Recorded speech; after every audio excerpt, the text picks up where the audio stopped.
Welcome back to Faded Truth. Before you do anything, like, share, subscribe. And today I have the gorgeous Alyssa Messina on the show. Hello. Singer, songwriter, performer, entertainer. How you feeling, Alyssa? I'm feeling great. You look stunning. You remind me of like a porcelain doll. I tried to get the lighting right and everything. So you grew up in Canada and you currently live there? Yes, I do. Yeah. Born and raised? Born and raised, yeah. Okay. Are you a Drake fan? You know, oh my God. This is the first question that I get from people who are not from Canada. So, when did you first know that you liked music?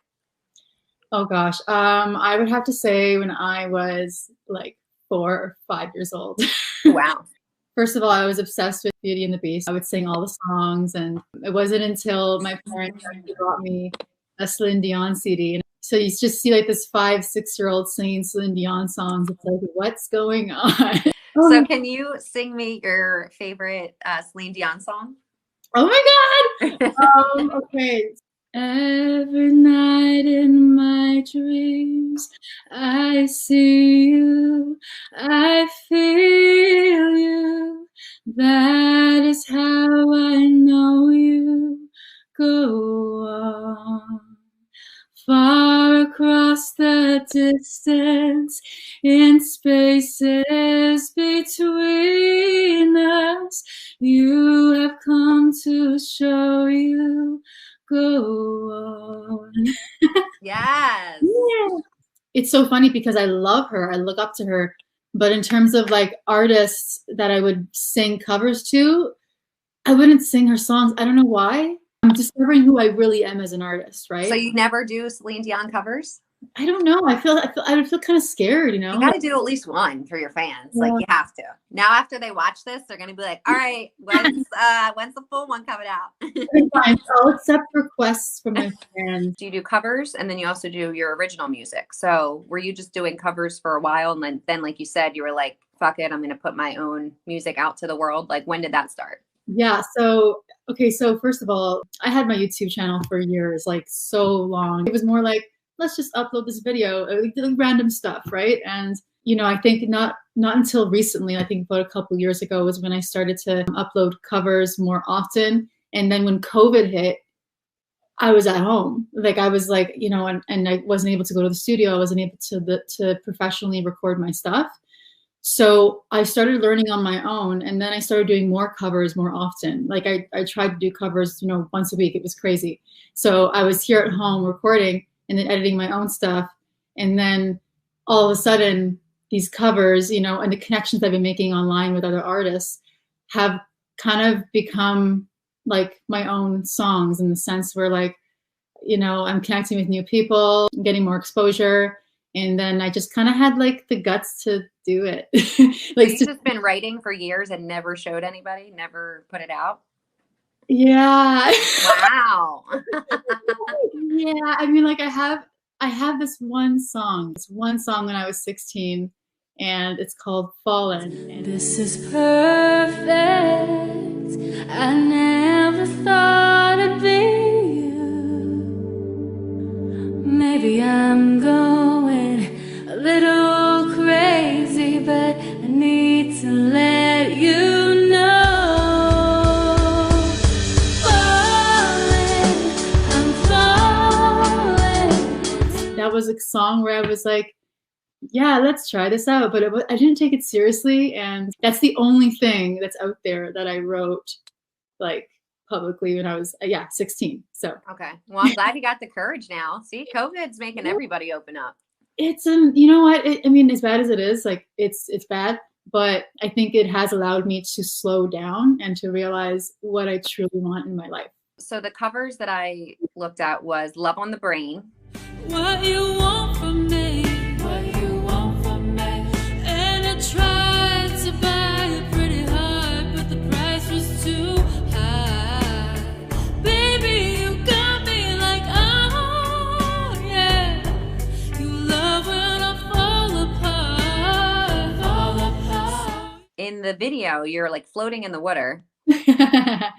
Are you actually floating or is somebody holding up the bottom half of you? So first of all, this video, I actually directed where I wanted things to happen, right? So like I picked the locations and whatever. I have a pool in my backyard. Oh, nice. And I was like, okay, so this scene, what we're gonna do is I'm going to, you know, literally sit up in the pool. You had it backwards?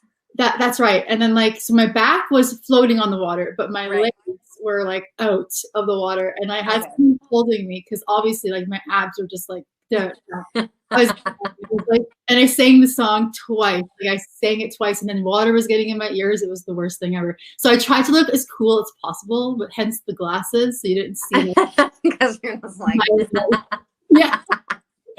It looks good, but I was like, damn, that was hard to get that shot. It had to been. Yeah, and then the rose petals, I wanted the rose petals, so I had people around me, like, you know, swooshing the rose petals, like, because they kept floating away. I was like, what the heck, man? I bought all these roses and, like, destroyed them literally. Like, so we're going to get used to this $20. The Lost on You cover. That was the first song I actually listened to when I researched you. If you haven't listened to Alyssa Messina, you have to listen to this song because it's automatically going to capture your voice. I feel like it just sounds great. Every day I'm a slave to the heartache, and you're wasting away every night. I don't want to leave you lonely, but I've run out of love this time. You know that I adore you, though I couldn't give enough. Hope you're safe in the arms of another, 'cause I can't take the weight of your love. How do you actually pick the covers that you want? Do you have favorite artists or? So I typically have favorite artists. So I know I love Louis Capaldi. I love his songs, and I think I love his style, and kind of reflects who I am as an artist too. But I also like to pick covers, you know, based upon like the themes that I like to sing as an artist. So I guess this song really intrigued me. It's not a new song of his, and it kind of was one I wanted to always do. And I always try to make it my own. Like, that's the thing with these covers, and that's the challenge I give myself. It's like, how can I make this song my own? Like, if you listen to the original Lost on You, it's completely different from, I mean, I think it's different from the one that he produced. Like, in terms of the guitar and the drums that you know, I got my engineer to actually record it for me. So yeah, we really tried to make it our own, and like any sort of covers that I have out on platforms they're all originally made and produced. So what do you think is the hardest obstacle that you faced in the industry? one thing, I mean, I'm an independent unsigned artist, and I think the most challenging thing for me is just telling myself to keep going, in the sense, because I'm on my own, I do my own stuff, but having that right mindset sometimes can be challenging.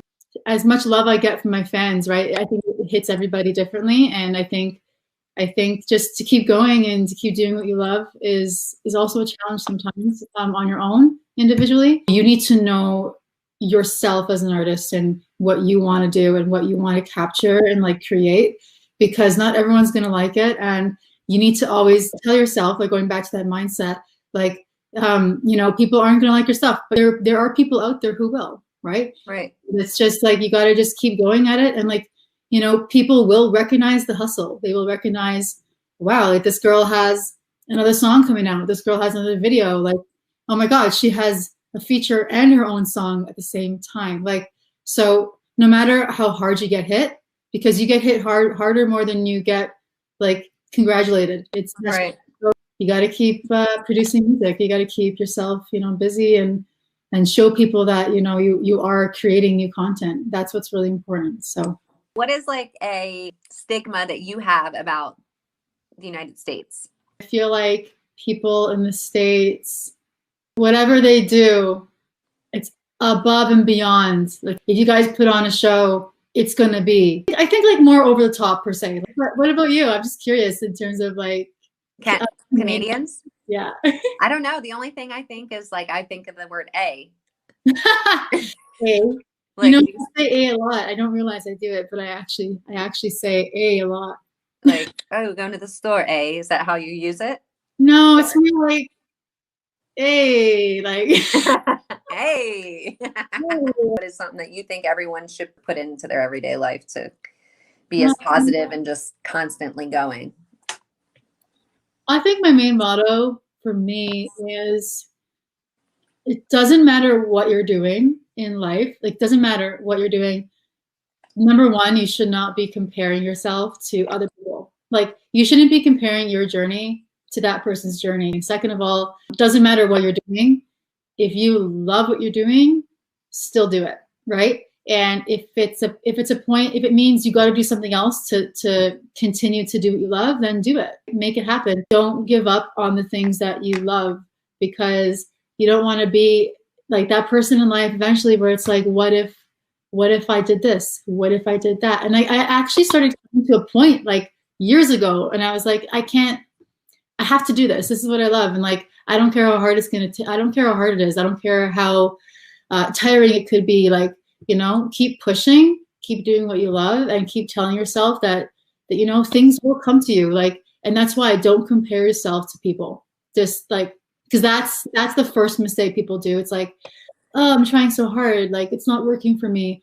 Well, because you're comparing yourself to people, right? And that I mean, mentally, that's not good for you either. So you just gotta kind of, you know, stay strong, keep going, do what you love. If you love doing it, don't follow other people's paths in life, because everyone is their own person, right? And just go for it. Don't be afraid. About our own journey. That's right. Miss Messina, thank you so much for being on the show. Thank you for having me. I really appreciate it as well. Like, this has been a blast. Yeah, so we're gonna look for your EP coming up. Yes. And also your new single. Until next time, guys. Peace out. Bye.